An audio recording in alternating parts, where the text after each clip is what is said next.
रवी सप्तमात जरी असला तरी सुद्धा इथे तुम्हाला सप्तमातला रवी आहे ना, तुमच्या कार्यक्षेत्रामध्ये तुम्हाला प्रगती करताना दिसतो.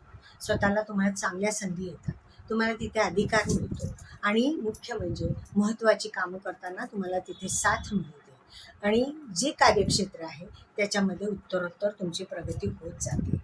दशमात मंगळ आहे म्हणजे इथेही तुम्हाला चांगलं कार्यक्षेत्र काम करण्याची संधी मिळतात, नवीन नवीन कामं मिळतात, काम करताना उत्साह असतो, सहकार्य असतं.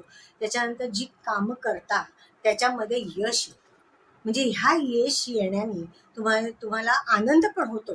काय होतं, आपली कामं आपण करतोच, पण त्याच्यामध्ये जर आपल्याला यश आलं की त्याचा उत्साह वाढतो आणि काम करण्यासाठी आपल्याला एक प्रेरणा मिळते. ह्या गोष्टी आपल्याकडे तुम्हाला आता जाणवणार आहेत. पहिली गोष्ट म्हणजे आता गुरु जर होता तुमचा अष्टमात, तर हा अष्टमातला गुरु तुम्हाला हवं तसं यश देत नव्हता, म्हणजे भाग्याची साथ तुम्हाला नव्हती. पण आता बघा 14 तारखेनंतर हा गुरु भाग्यात येणार आहे. एकच लक्षात ठेवा, भाग्यस्थानाचा कारक हा गुरु भाग्यात येणार आहे. म्हणजे काय, तुमची भाग्यवृद्धी होणार आहे. भाग्यवृद्धी म्हणजे काय, सगळीकडनं तुम्हाला यश मिळतं.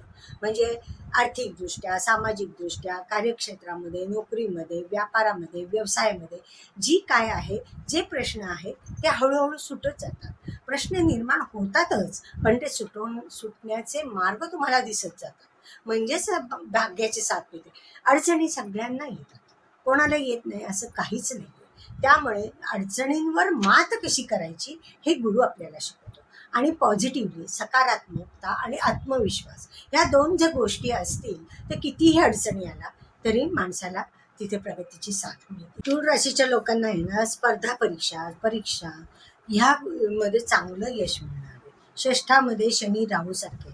बरं, शनी राहू सारखे ग्रह काय करतात की शत्रूंचा नाशही करतात पण आजारपणही देतात. मग आता यावेळेला काय करायचं, आपल्याला आजारपण येणार नाही ह्याच्यासाठी आपल्याला काय करायचं की कुठलंही शिळं अन्न खायचं नाही, पहिली गोष्ट. दुसरी गोष्ट, औषध घेताना आपल्या जे एक्सपायरी डेट आहेत त्या मात्र चांगल्या बघितल्या पाहिजे. इथं काय होतं की कधी कधी डायग्नोसिस होत नाही, म्हणजे सेकंड ओपिनियन घ्यायचा. म्हणजे ही जर काळजी घेतली तर आजारपणाची शक्यता फार कमी होते. बरं, काळजी, नियमित जेवण, नियमित व्यायाम हे आपलं कामच आहे. म्हणजे ह्या गोष्टी आपल्याला टाळायला पाहिजे की जे म्हणजे वेळोवेळी जेवणं वगैरे ह्या गोष्टी आपल्याला टाळायला पाहिजे. व्यायाम व्यवस्थित करणे, तर ही प्रकृतीची जी कारणं होण्याची शक्यता आहे आजारपण, तर ते होणार नाही. मात्र ह्या गोष्टी आहेत. या महिन्याचं तूळ राशीचं भविष्य अतिशय उत्तम आहे.